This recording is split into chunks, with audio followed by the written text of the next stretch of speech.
You've probably seen the lists: Florida, Texas, Nevada, the best retirement states, according to every ranking you've come across this year. But here's something those lists won't tell you. Moving to one of those so-called best states could cost you $8,000 more per year than staying right where you are. I know that sounds backwards. No income tax should mean lower taxes, but the number that actually matters isn't your income tax alone. It's your total annual tax burden. That includes property taxes, sales taxes, insurance costs, and sometimes estate taxes. When you add all of that together, a best state can quietly drain more money from your retirement than a worst state ever would. Over a 20-year retirement, that gap reaches $160,000. And the reason this happens isn't random. It comes down to your personal income mix. How much of your retirement income comes from pensions, Social Security, and 401k withdrawals? That mix determines which state actually saves you money and which one costs you. Two neighbors living in the same city can run this comparison and get completely different answers depending on where their income comes from. In this video, I'm covering the 5 best and 5 worst states for retirement taxes in 2026. But I'm going to show you something the standard rankings consistently miss. The right state for you depends on your specific income mix, not a generic profile built around someone else's numbers. What I'll walk through is which states make both lists and exactly what they're hiding. Some of the worst states will surprise you, and several of the best states are going to disappoint you once you see the full cost. If you're within 10 years of retirement, and you don't want to leave $160,000 on the table, stay with me. The Retirement Taxes by State 2026 picture looks completely different when you move past the headline. Let me show you exactly how the trap works. Most retirement tax lists rank states by one thing: whether they have a state income tax. But for a retiree, that's only part of the bill. The real number, the one that actually comes out of your account each year, is income tax plus property tax plus sales tax plus any estate or inheritance tax your heirs might face. For a couple with $90,000 in pension income, the difference between the best and worst states for total tax burden can reach $12,000 per year. That's not a footnote. Over 20 years, that's $240,000. The size of a home addition or 4 full years of retirement spending. Here's where the trap gets tighter. Those generic rankings assume a typical retiree with a typical income mix. But there's no such thing. Whether your income comes primarily from a pension, Social Security, or 401k withdrawals changes the answer state by state, sometimes dramatically. Take Pennsylvania. On most lists, it doesn't crack the top 5. But Pennsylvania exempts all retirement income after age 59.5. Pensions, 401ks, IRAs, all of it. A retiree with $90,000 in pension income pays 0 state income tax there. In New York, the same couple pays roughly $2,500 in state income tax, even after New York's $40,000 pension exemption for married couples. Pennsylvania saves them $2,500 immediately. That sounds like a clear Pennsylvania win. But property taxes in Pennsylvania average around 1.5% of home value. On a $300,000 home, that's $4,500 a year. In Florida, property taxes run 0.89% on a $400,000 home, about $3,560 a year.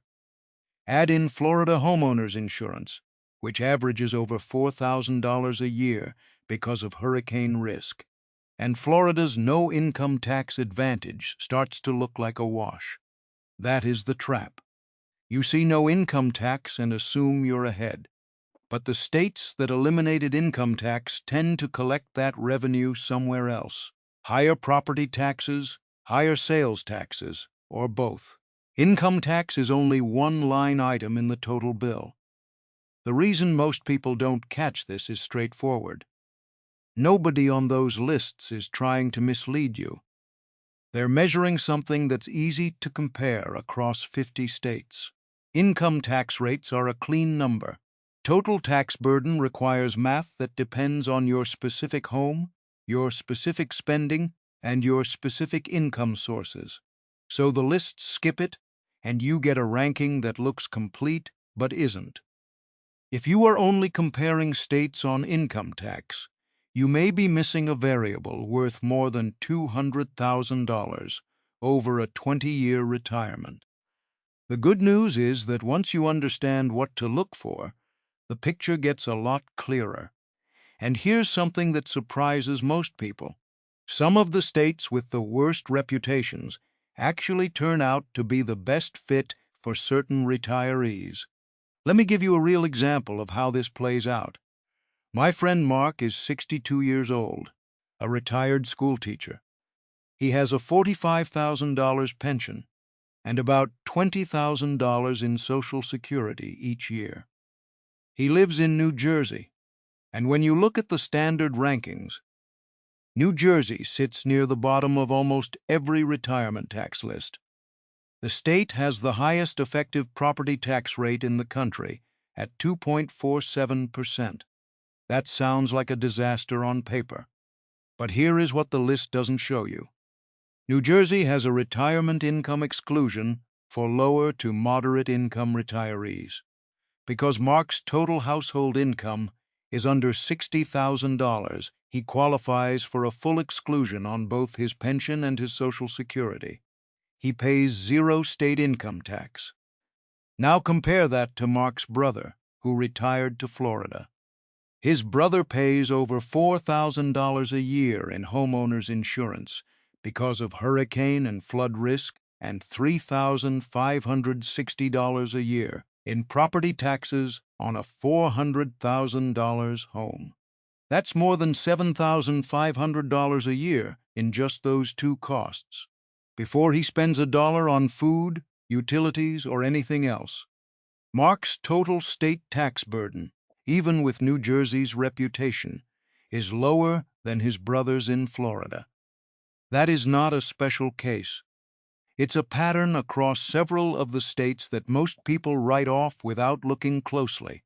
New York exempts up to $40,000 of pension income for married couples. Connecticut exempts Social Security income and offers a low-income tax credit that reduces the effective rate for many retirees. California's Proposition 13 limits how fast property taxes can rise. So if you've owned your home in California for 20 or 30 years, your annual tax bill may be a fraction of what a new buyer would pay on the same property today. Minnesota offers a retirement income credit for qualifying taxpayers. Vermont has a property tax adjustment for seniors with lower household incomes. None of those details fit cleanly into a headline ranking. The rankings give you a score based on the general income tax rate, and you walk away thinking the answer is settled.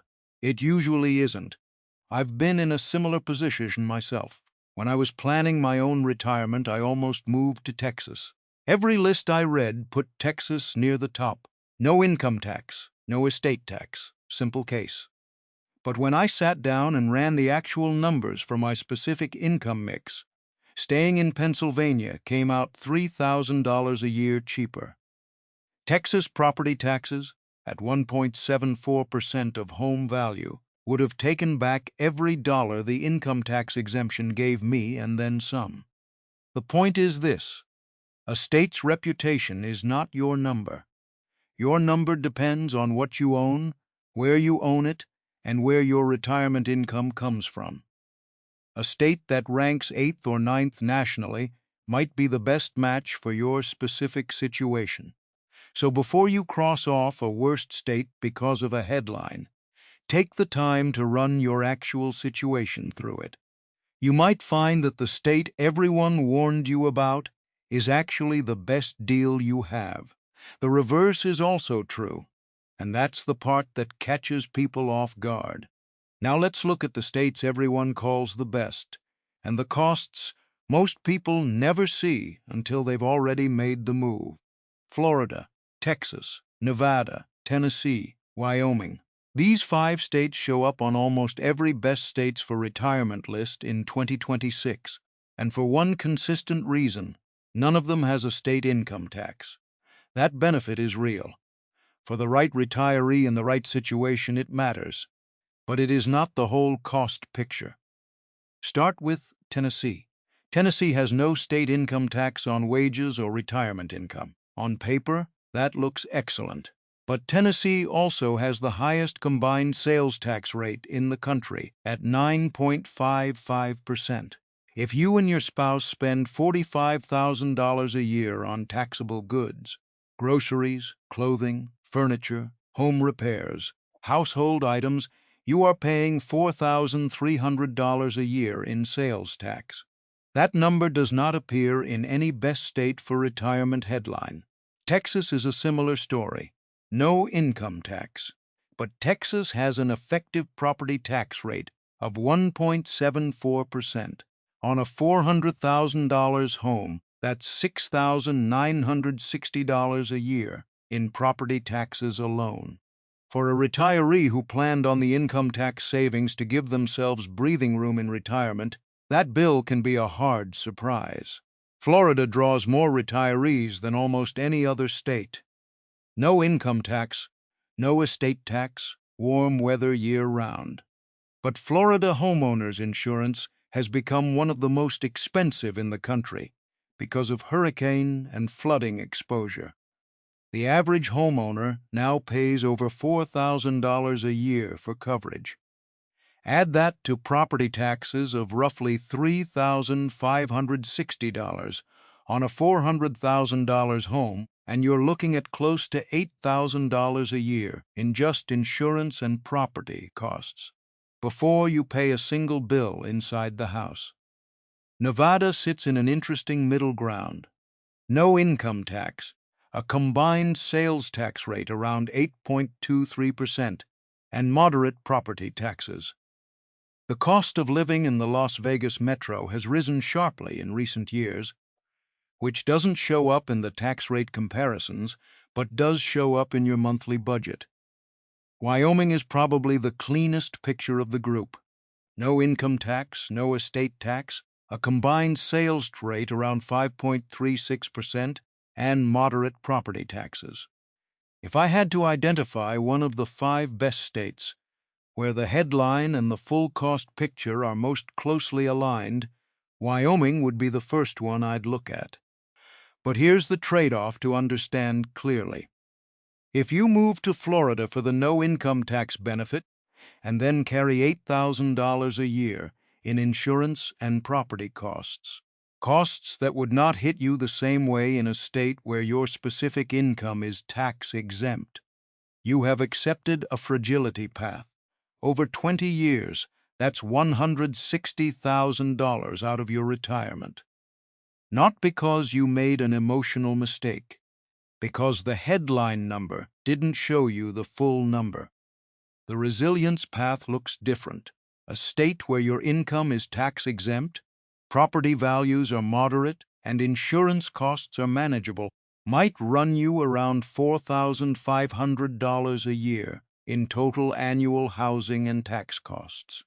Compare that to Florida's roughly $8,000, and the annual savings come out to about $3,500. Over 20 years, that's $70,000 staying in your account. I'll be honest, when I was first comparing states, the no-income tax option looked like an obvious win. It took running my actual numbers to see that I'd be paying close to $5,000 extra a year just for the weather advantage. That's a personal choice, but you need to know what you're actually paying for before you make it. So how do you actually figure out the right answer for your situation? You stop looking at rankings and start calculating your total annual tax burden. It's 4 numbers, not one. The first number is your state income tax on your specific sources of retirement income, not the headline rate, your actual liability on your pension, your Social Security, and your 401k or IRA withdrawals. These 3 income types are often taxed differently, even within the same state. Pennsylvania exempts pensions and IRA distributions in retirement. Mississippi exempts all pension income. Alabama exempts all pension income. If most of your retirement income is pension-based, those 3 states look very different from Utah or North Dakota, which tax retirement income more broadly. The second number is your property tax on the home you would realistically buy. Look up the effective rate for the specific county you're considering, not just the statewide average, and multiply it by the home's assessed value. This number can shift considerably even within a single state. The gap between a county outside Philadelphia and a county in rural central Pennsylvania is noticeable. The third number is your sales tax on your annual consumption. Estimate your taxable spending per year and multiply it by the state's combined rate. To put that in concrete terms, on the same $45,000 in annual taxable spending, Tennessee at 9.5% cost you $4,297, while Wyoming at 5.36% costs you $2,412. That is nearly $1,900 more per year from one variable in the comparison. The fourth number is estate or inheritance tax if you plan to leave assets to someone other than a spouse.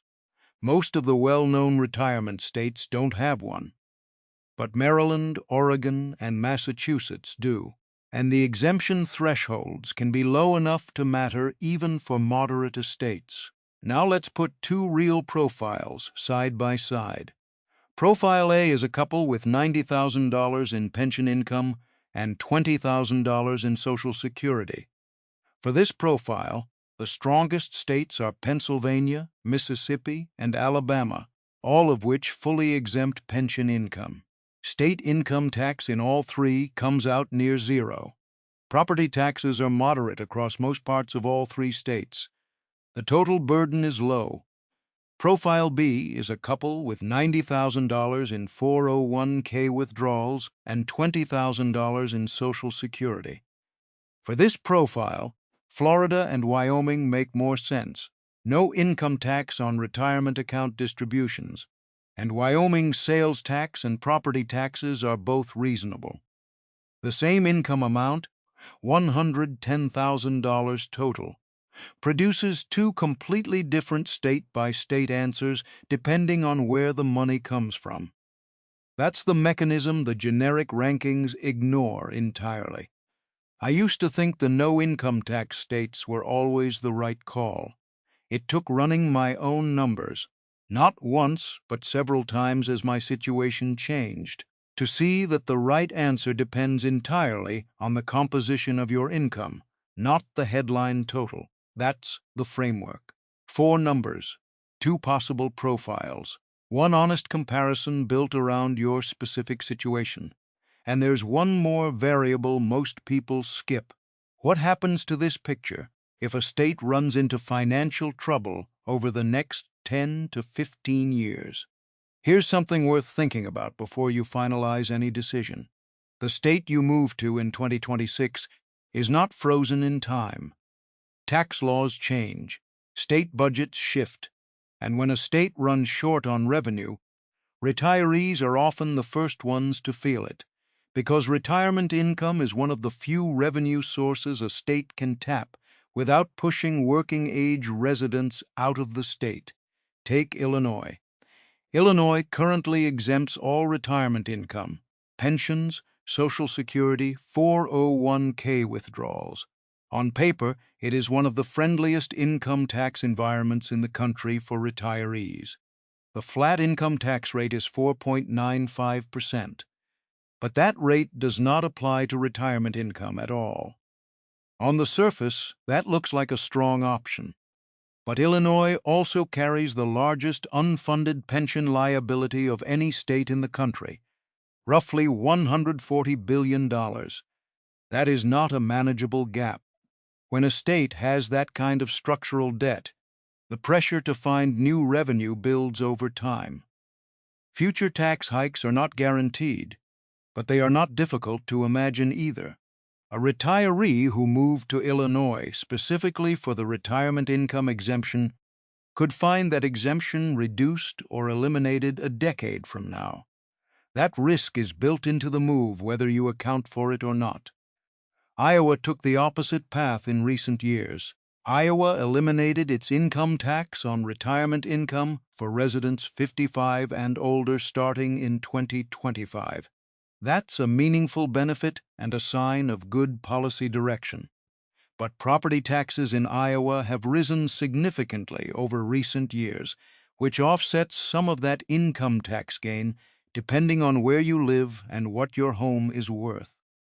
The states with the most stable long-term outlook tend to be the ones with diversified economies, low structural debt, and governments that aren't under pressure to find new revenue quickly. Wyoming runs a budget surplus. It has no income tax, no estate tax, and relatively modest sales and property taxes. South Dakota is similar. No income tax, no estate tax, and lean state finances. These aren't flashy picks, but they are less likely to surprise you with a new tax 5 or 10 years after you've settled in. The question to ask about any state isn't just what are the taxes today. It's how stable is this picture over the next 15 to 20 years?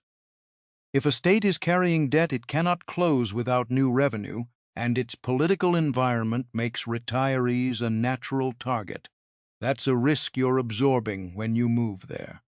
It may not change your final decision. But you should know it's part of the equation before you sign anything. So let's make this practical. Here's how to run the comparison without getting buried in research or spending months second-guessing yourself. Start by listing your income sources. Write down everything that will come in during retirement: your pension amount, your estimated Social Security benefit, your planned 401k or IRA withdrawals, any part-time work income, any rental income. Be specific about the dollar amounts, because the specifics are what make the comparison meaningful. From there, look up how each candidate state taxes those specific sources, not the general income tax rate. The actual treatment of pensions, Social Security, and retirement account withdrawals separately. States often tax these three income types differently, even within the same state. The rules are usually published through each state's Department of Revenue, and they're more readable than you might expect. Then estimate your property tax.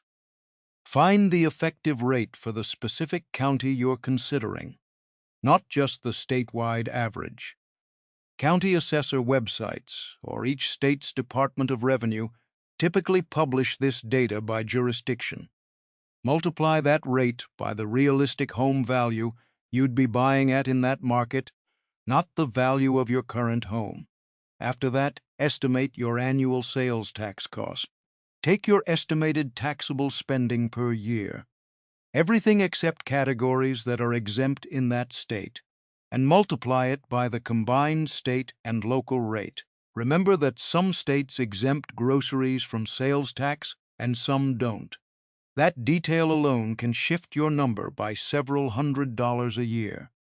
Factor in insurance as well, especially homeowners and flood insurance if you're looking at coastal states or flood-prone areas.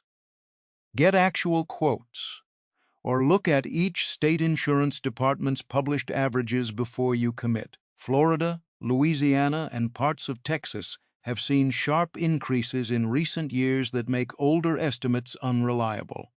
Finally, if you have heirs other than a spouse, look at whether the state has an estate or inheritance tax and what the exemption threshold is. For moderate estates, the states that do have one can take a meaningful portion that never shows up in the standard retirement rankings. I know this sounds like a lot of steps. It is the first time, but most people never do it at all. They pick a state based on a list, or because a friend moved there, or because they like the weather. And the $160,000 mistake usually lives right there, in the gap between I saw it on a list and I ran my own numbers. There's a reason most people never run those numbers, even when they know they should. It's not laziness. It's something closer to analysis paralysis, and it's a completely predictable response to a genuinely complicated decision. You start thinking about all the variables at once. The income tax rules, the property values, the sales tax rates, the insurance costs, the future uncertainty about whether any of this stays the same for 20 years. The whole thing starts to feel unmanageable. So you do nothing. You stay where you are by default, or you follow someone else's list, because at least that feels like a decision you made. The sunk cost is working against you too. You've lived in your house for 25 or 30 years. The thought of selling, packing everything, and starting over somewhere new feels enormous. It can feel like you're erasing those decades. You're not. Moving is just a different chapter. It doesn't diminish what came before it. What actually helps is shrinking the task down to something you can act on. Instead of trying to find the perfect state out of 50 options, aim for good enough, a state that checks your 3 most important criteria and gives you the flexibility to adjust later if something changes. You don't need the optimal answer on the first try. You need a solid answer you can actually move forward with. And instead of analyzing all 50 states at once, commit to running the 4-number comparison on just 3 states this weekend. 3 states. That's it. Once you have real numbers in front of you instead of reputation scores, the emotional weight of the decision drops considerably. Numbers are easier to act on than rankings. Here's what all of this comes down to. The best state for retirement taxes is not a state on a list. It's a calculation, your specific income mix, your housing situation, your annual spending patterns, and how much uncertainty you're willing to carry on future tax changes. The rankings aren't wrong. They were built for an average retiree. But you're not average. You have a specific pension amount, a specific Social Security benefit, and a specific window of time to make this decision matter for your retirement. The generic list can't see any of that. Don't move based on a headline. Run your 4 numbers. Compare 3 states honestly.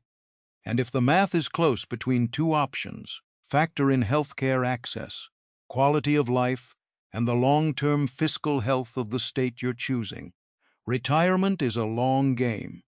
The state you live in is one of the most significant financial levers you still have.